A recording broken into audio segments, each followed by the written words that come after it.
Hi, it's Lee Brandon here, injury rehab specialist. Now, wouldn't it feel great if you could wake up every day, your lower back felt amazing, and you could do whatever you wanted to do without any limitations or restrictions? Well, as you might have seen in a previous video, the first step is to really find out what kind of problem you have, and the second part of the solution is to find out what's caused it in the first place, because then you can put it right.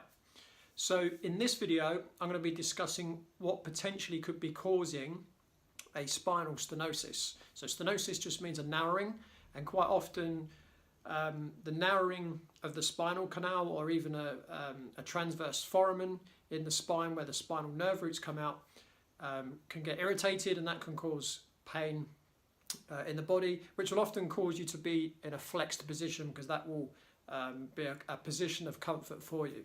So what can potentially cause a spinal stenosis?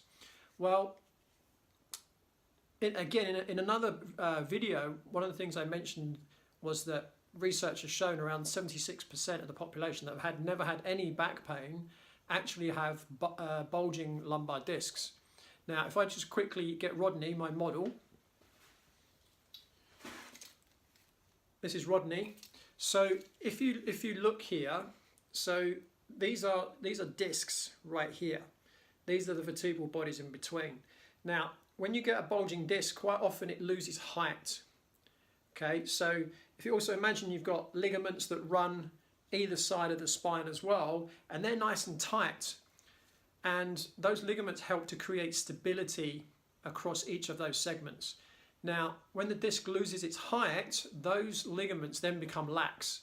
So then what you get is the vertebral bodies, if I take it that way, they can often start to slide forward and backward on each other, so they're rubbing. Okay, so what can then happen is, if you imagine again, on average we walk about 10,000 steps per day, so you're getting this motion which is called shearing.